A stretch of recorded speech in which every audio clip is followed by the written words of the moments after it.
Assalamualaikum warahmatullahi wabarakatuh. Perkenalkan, nama saya Ryan Farel dengan NIM 122370195 dari program studi Teknik Pertambangan angkatan 2022. Di sini saya akan melanjutkan materi mata kuliah mengenai hidrogeologi tambang.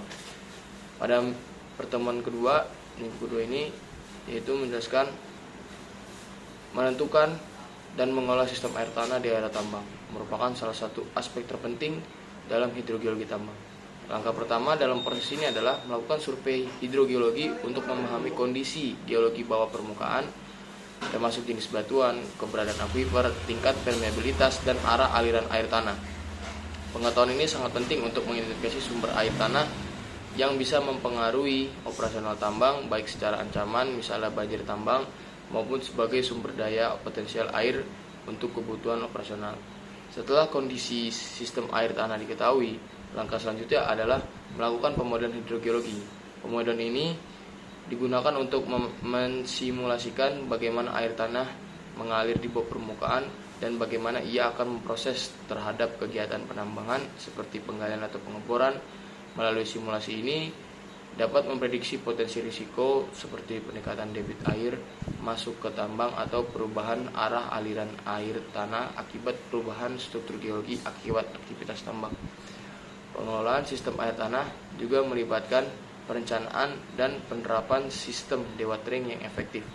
Dilakukan untuk membangun sumur pemompaan, parit, atau saluran drainase untuk menurunkan muka air tanah di sekitar tambang.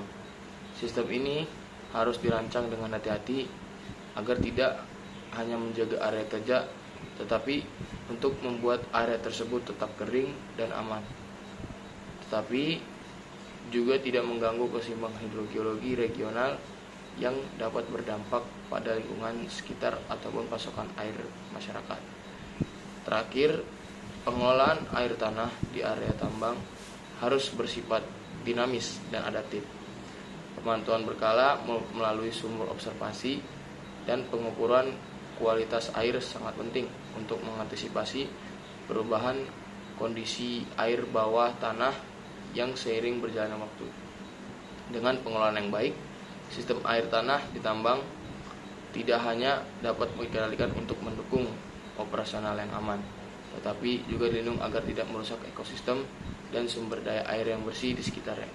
Jadi pada nantinya untuk di area penambangan apabila hidrogeologi dimaksimalkan, itu akan tidak terjadinya berbagai terkendala kecelakaan di lapangan seperti longsoran ataupun hal-hal lainnya yang tidak diinginkan di daerah pertambangan tersebut. Mungkin itu saja yang bisa saya sampaikan. Sekian dari saya. Wassalamualaikum warahmatullahi wabarakatuh.